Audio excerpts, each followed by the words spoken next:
Okay, so now we're going to talk about trigger pull. That's probably going to be your biggest issue with, especially with handguns.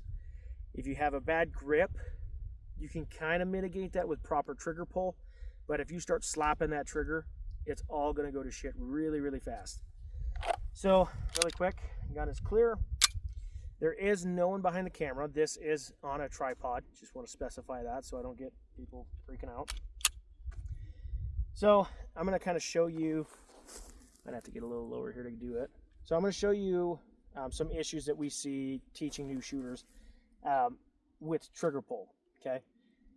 So a lot of people like to mag dump. I get it. We're Americans. It's fun to do. There's nothing more American than just blazing down a few magazines as fast as humanly possible. But look at your target. Tell me how accurate you're really being. Probably not very accurate because you're probably slapping the trigger, okay? And what am I talking about slapping the trigger? You're moving this little thing as fast as you can possibly go, okay? So by slapping that trigger, I'm gonna get that reset. I'm coming off the trigger all the way off and bring it and slapping again, okay? So I'm gonna point the gun at the camera. Again, there is no one behind the camera. This is on a tripod, okay? So I want you to look and see, that might be the best angle there, what happens when I start slapping that trigger a lot.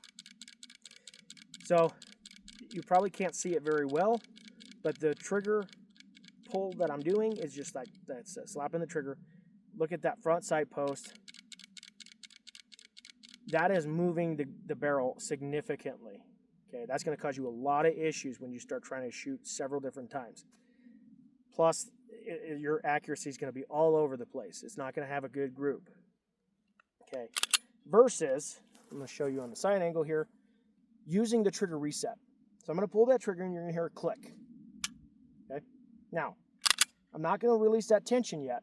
I'm going to slowly release that trigger and you're going to hear another click. That's going to be called the trigger reset. So by allowing your finger to not come off the trigger, I'm going to pull again. Okay? And you just repeat that cycle.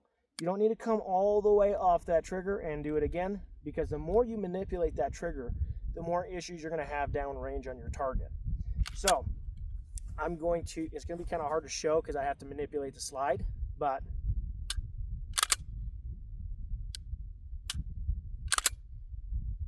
again, it's kind of hard to show on camera. When I show you on the target, I have two sections on the target. One's going to be me slapping the trigger.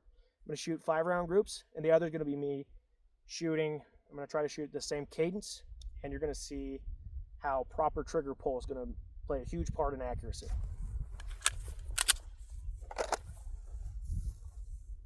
All right, so slapping the trigger.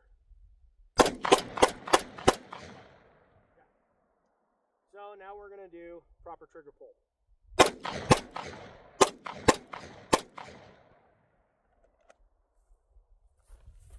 Bring you guys on over here. So, looking here, make sure you guys can see that. This is slapping the trigger. Notice how I have a decent little pair there, one little cheater there, and then I've got these two way out in bumfuck Egypt, right? At 3 yards, that's not good. 3 yards, you should be dialing them in pretty good. Now you look at proper trigger pull. I had 4 rounds right there with a cheater down low.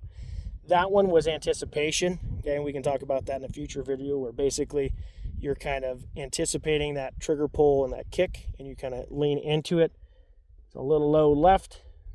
So obviously we all have things we can work on, but you can just see the difference between slapping the trigger versus proper trigger pull.